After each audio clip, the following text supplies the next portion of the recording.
pachipatala china ku Washington State ku America analandira mzibambo wina oti kumbuyoku kotulukira zoyipaku kukutuluka magazi ochuluka zenje lakeli litakula koti olo mkono wa munthu ndikulowa, ndipo madotolo atayesesa ukadaulo wawo anapeza kuti wafa pompopompo, ndipo nkhani inali yoti mzibamboyu anagonana ndi hosi kumbuyo nkumusiya tapya mpaka kufa. Dzikolo nkhani itafala, anthu mitu yawo inayima mmene mitu yanu inu yonso yayimira, ndipo anthu nkumati zitheka bwanji munthu wabwinobwino nkumapanga zosayenerera ndi bulu nkumachitanso ndi mzibambo bulunso wachimuna. Munthu uyuyu ndi ndani? Zinakhala bwanji kuti mpaka ndikumukumba zenje mzibamboyu? Anthu kwawoko ankatinjiza izi, moyo wake wa tsiku ndi tsiku unkamuyendera motani. Ndine Dean Studios, kalani pompo pomwe nkhani ikupitirira osayiwala kutsatsa malonda anu aja ndi ife tidziwisa anthu mokugulisazo. Tilankhuleni pa 0997837478 kuti mumveza mbiri. Dzina lake ndi Kenneth Pinion wa zaka 45 zakubadwa. Panali pa 2 July 2005 pomwe pikapu ina yomwe mkati mwake munali azibambo atatu, mmodzi mwa iwo atagonekedwa pa mpando wa kumbuyo akupuma mothatha ndi imfa magazi ku backseat konse. Awiriwo anali kusogoloku anali chete asakulankhulana wina ndi nzake mpaka anafika ku chipatala, komwe sanadikirirenso madokotala kuti awalandire munthuyo ayi. Anangonsisa munthuyo nkumusiya pa khomo la chipatala, iwo nkusowako ku chipatalako osafotokoza kapena kulemba statement ina iliyonse, osanena zomwe zinamuchitikira mkuluyo. Madotolo anayesa kuti athandize munthuyo koma anali atawonongeka kwambiri. Koloni yake, thumbo lalikulu lomwe limapanga za bibi, linali litawonongekeratu kukuchucha magazi ochuluka zomwe zinayimisa mitu madotolo. Iwo ankadabwa kuti kuvulala ukuku si kuvulala kwa mmene ngozi imachitikira, koma zooneka kuti chinthu china chake chonenepa chimachita kuthinikizidwa kumaloko. Komabe madotolo atayesesa, Kenneth anapezeka wamwalira pompo.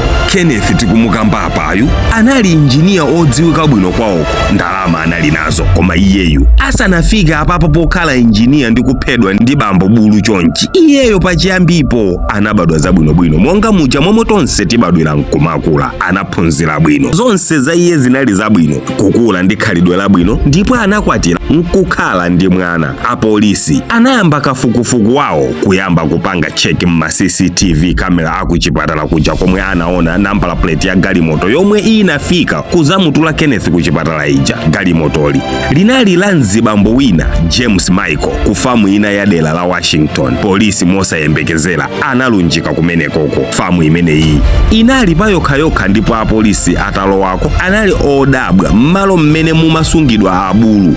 Timanyumba take tooneka tabwino ndithu nsinkhoti ndi wa munthu, ndipo mmalomo munali makamera ndi malights a anthu ojambula mavideos. Ndipo atafika mu rumu ina anapeza mavideo tape ochuluka mu rumu ina yooneka kuti ndi studio ndithu, muli ma CD ndi matepe ochuluka, ndipo matepe onse anatengedwa kuti akaonedwe zoti munali chani. Koma atakaona ma CD amenewo anaona zinthu zomwe zinayimisa mitu anthuwo, kuphatikizapo anthu aku America. Ndipo pomwe ndikupitirira ndi nkhani, funa kutumiza ndrama kuchokera ku John kupita ku Malawi kapena maiko ozungulira, Isa Money Transfer ali ndi njira zodalirika pokutumizirani ndalama. Iwowa amatumiza kudzera mpamba Airtel Money, mabanki ndi njira zosiyanasiyana pa rate ya zi. Ayimbireni kapena kuwalankhula pa manambazi mukuwaonawa. Omwe mwili ku Malawi ayimbireni pa nambala ya Chimalawi yomwe ndayika apayi, ndipo akuuzeni okha za rate yomwe iwo akumasinthira ndalama. Ena mwa ma CD amenewo anaona gulu la azibambo omwe amakasonkhana kumaloko nkumakasangalasana ndi abuluwo ngati mwa mathanyula choncho, kwinaku nkumajambula. Ena nawo amavala mamaski a bulu kuti buluyo adziona ngati akusangalasana ndi bulu nzawo. Izi zinali zinthu zachilendo mdziko lonse lapansi. Cha mtundu wanji azibambo abwinobwino andalama zawo ena mmabanja nkumakapanga za umvezi. malo awawa anapezeka kuti ndi amkulu wina dzina lake James Michael Tait, ndipo ndi mmodzi mwa anthu aja omwe anakamusiya Kenneth ku chipatala. James Michael, malingana ndi zomwe zinapezeka m'mafutejiwa, anakhala akupita ku famuyi kwa nthawi ndi nthawi pa wiki. Azibambo amapita nkumakapanga mchitidwewu, iye nkumajambula nkumaziyika m'matepi ndipo amapanga edit. Kenako anali ndi network ya azibambo yomwe imatchedwa Zoo Files, omwe amasangalasidwa ndi kuonera mapono anthu akusangalasana ndi nyama, muja momwe ena amasangalasidwa kuonera za anthu anzawo mawanja awo nkumayenda bwino. Pa nthawi iyi dziko la America linalibe lamulo loletsa mchitidwewu kwa anthu omwe akupanga izizi ndi zinyama, unless patapezeka kuti avulaza zinyamazo. Mavidiyo ena amaonesa kuti Kenneth sikunali kuyamba kupita kumaloko pafupifupi weekend ina iliyonse ankapitako, ndipo anakhala akuvulazidwa ndi hosi nthawi zambiri. Komano tsiku ilili kanayo hosi inamwa chani chifukwa chikhala munthu bwezi tikuti anamwa mtubulo. Basitu ali nkati hosi imaoneka inali ndi zibaba zochuluka ndipo inakunga kuposa nthawi zonse, nkumachimula kwambiri mpaka Kenneth nkumulowa m'mimba mmene simumayenerera kulowedwa. Basitu thapya. Ndipo ena onse ataona izi za serious chonchi kwambiri, ndipo omwe anaganiza zokangomusiya kukhomo la ku chipatala iwo nkuthawako kuti asadziwike.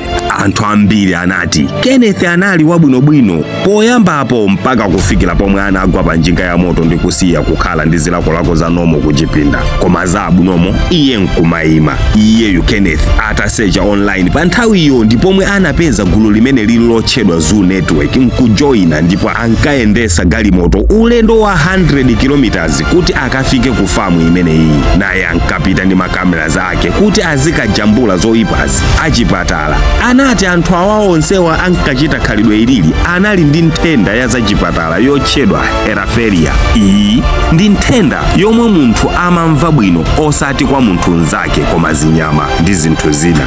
Anthu ngati awawa amakhala ndi miyoyo iwiri, moyo wina wangati munthu okhala pa banja labwinobwino ndithu, koma pomwe mbali inayi nkumazisangalasa ndi zina ngati zinyama ndi zina zosaziwika bwino kapena okhaokha. Inu mukuziwa chomwe ndikukamba. Ndipo pamapeto pake zinapezeka kuti mwini wake wa malowo anagamulidwa kupita ku ndende kwa zaka 5 zokha. Nthawiyo palibe media station yomwe sinkakamba za nkhani, ndipo video yeniyeni yomwe inaonesa kufa kwa Kenneth inali pena paliponse mpaka na ena ankaona ngati kuti izizi nzosatheka.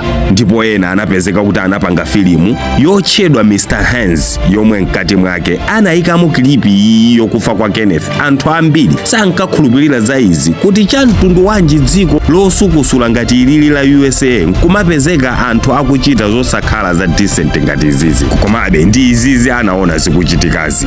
Nkhani iyi ndi yayitali kwambiri, muli zinthu zambiri zomwe ndimayeneka kufotokozerani, koma chachikulu ndi chomwe ndakufotokozerani kalechi. Pamapeto pake osayiwala kupanga share nkhani ya Kenneth.